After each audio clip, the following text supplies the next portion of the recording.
Rajini sir Kamal sir படம், அதை பற்றியும் நிறைய விமர்சனங்கள் போயிட்டு இருந்தது. என்ன எது கிளாரிட்டி இல்லைன்னா அதை பற்றி என் சைட்லேருந்து ஒரு கிளாரிட்டி கொடுக்கணும்னு ஆசைப்பட்டேன்.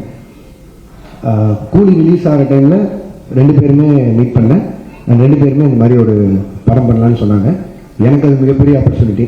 கிட்டத்தட்ட 46 வருஷம் கழிச்சு 2 பேரும் ஒன்று சேர்றாங்கன்னா அவங்க வந்து என்னை டைரக்ட் பண்ண சொல்லி கேட்டதே எனக்கு பெரிய விஷயமா இருந்தது. ஆனால் எனக்கு அப்போ கைதி 2 இருந்தது. கைதி 2 தான் என்னோட இமீடியட் நெக்ஸ்ட் ஃபிலிமாக இருந்தது.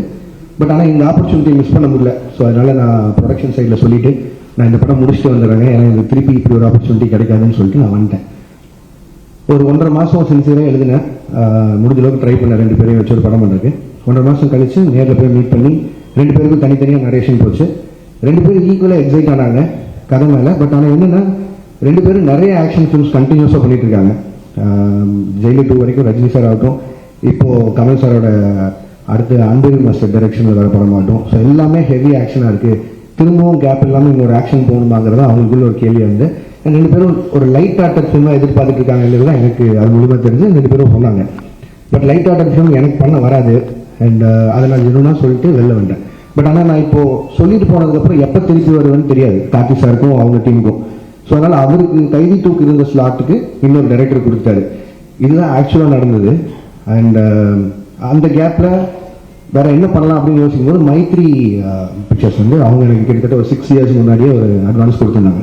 சரி, அந்த கமிட்மெண்ட்டை கிளியர் பண்ணிடலான்னு யோசிக்கும்போது எனக்கு அல்லு அர்ஜுன் சார் ரொம்ப பிடிக்கும். ஒரு 3-4 வருஷமாக பேசிகிட்டு இருக்கோம் ஏதோ ஒரு படத்தில் கொலாப் பண்ணலான்னு. ஸோ இது எல்லாமே சேர்ந்து அமைஞ்சு வந்த மாதிரி இருந்தது. ஸோ இந்த கேப்பை யூஸ் பண்ணி இப்படி ஒரு படம் பண்ணிட்டு வந்தலான்னு யோசிச்சது தான்.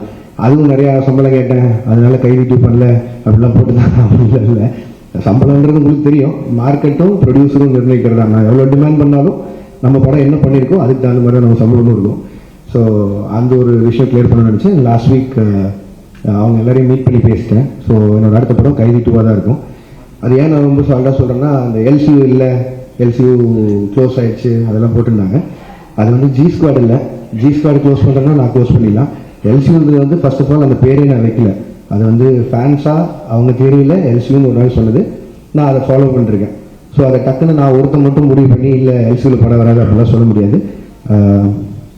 கைதி 2 ஆகட்டும், விக்ரம் 2 ஆகட்டும், ரோலக்ஸ் இண்டிவிஜுவல் ஃபிலிம் ஆகட்டும், இதெல்லாம் என்னோட கமிட்மெண்ட்ஸ். ஸோ இதை நான் பண்ணாமல் போக முடியாது. இது எல்லாமே என்னோட கமிட்மெண்ட்ஸ். ஸோ அதனால் எல்சியூ மூடப்படல, திருப்பி ஓப்பன் ஆகும். இந்த அல்லு அர்ஜுன் சார் படம் முடிச்சோன்னே அது இப்போ தான் ஆக்சுவலி ப்ராப்பராக ஓப்பன் ஆகும் நினைக்கிறேன். அண்ட் அதுக்குள்ளே ப்ரொடக்ஷனில் பென்ஸ் இருக்குது, அதுவும் எல்சியூக்குள்ளே தான் வருது. ஸோ ஏதோ ஒரு பாயிண்டில் எல்சியூ சம்மந்தமான படங்கள் வந்துட்டே இருக்கும்.